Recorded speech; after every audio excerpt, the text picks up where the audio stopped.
Economía Hoy, con Gerardo Corrales. Es presentado por... Bienvenidos a un nuevo programa de Economía Hoy, democratizando la educación financiera. De nuevo estoy con don Rodrigo Cubero analizando el programa macroeconómico 2020-2021. En un programa anterior, don Rodrigo nos hablaba del entorno internacional del año 2019. Don Rodrigo, ahora quisiera que pudieras profundizar un poco más.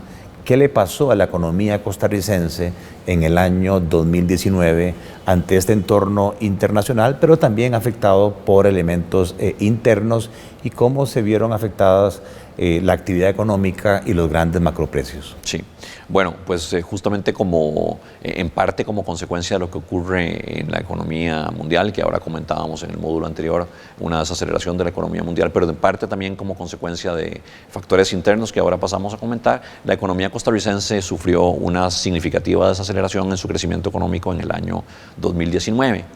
Pasamos de crecer un 2,7% en el año 2018 a un 2,1% en las estimaciones preliminares del Banco Central para el año 2019. Y esta desaceleración económica, decíamos, en parte viene dada por la situación económica mundial, algunos factores regionales que nos han afectado también, como el caso de la recesión en Nicaragua, que nos golpeó muy fuertemente, sobre todo a inicios del año y en la última parte del 2018, las exportaciones a ese vecino país y además las exportaciones al resto de Centroamérica. Nos afectó a fines del 2018 e inicios del 2019 el choque climático del Niño, que golpeó mucho al sector agrícola. Y además de estos factores que mencionaba, se junta el tema de que las expectativas de consumidores y de empresarios en Costa Rica estuvieron muy afectadas, sobre todo por la incertidumbre fiscal. Vimos como en el 2018 había muchísima incertidumbre alrededor de si el rumbo de las finanzas públicas era sostenible.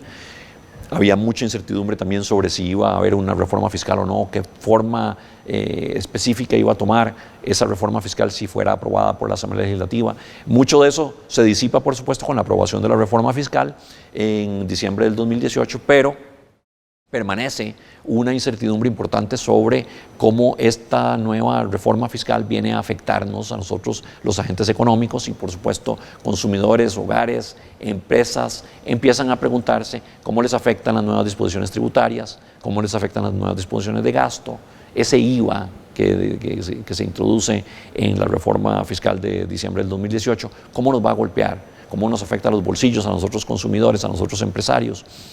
Y esa incertidumbre genera un impacto negativo sobre el consumo, pero sobre todo sobre la inversión privada.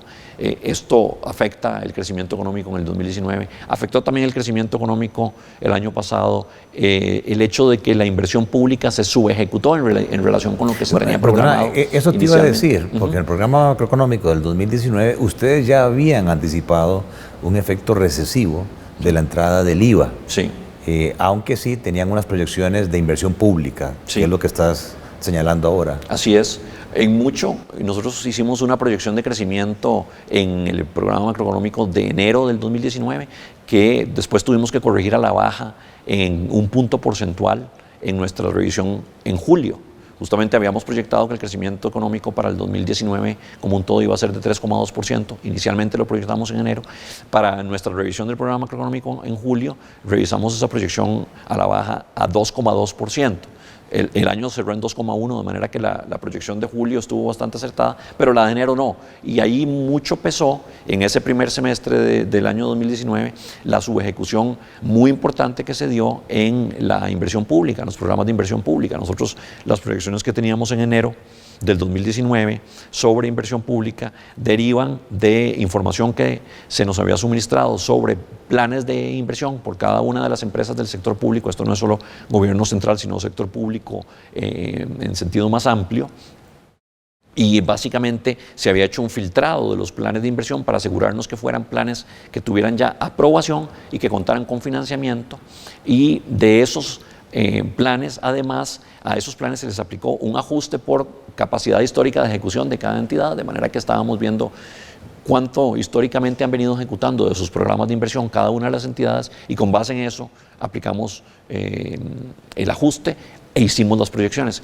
Aún así, a pesar de todo esto, la ejecución de la obra pública en el primer semestre del 2019 en particular fue tremendamente baja, y eso hizo que el crecimiento económico durante ese primer semestre fuera mucho menor a lo que se había esperado, con lo cual hubo que hacer una revisión significativa a la baja. No fue el único factor. Perdona que te interrumpa ahí. Entonces, Rodrigo, de ese aprendizaje, uno podría decir que dada la importancia del crecimiento y la reactivación económica, hay que revisar los procedimientos de ejecución de obra pública, porque si se hubiesen dado, sería el 1% del Producto Interno Bruto. Sí, hubiéramos podido crecer un 1% más. Esto es un componente muy importante de las cuentas nacionales, de nuestra economía, y al final tiene un impacto muy importante sobre el rumbo de crecimiento, y así se pueden establecer círculos virtuosos donde mayor crecimiento genera mayores expectativas. Entonces ya no solo crece la inversión pública, sino que crece la privada y crece el consumo, y con ello le damos todavía más aliento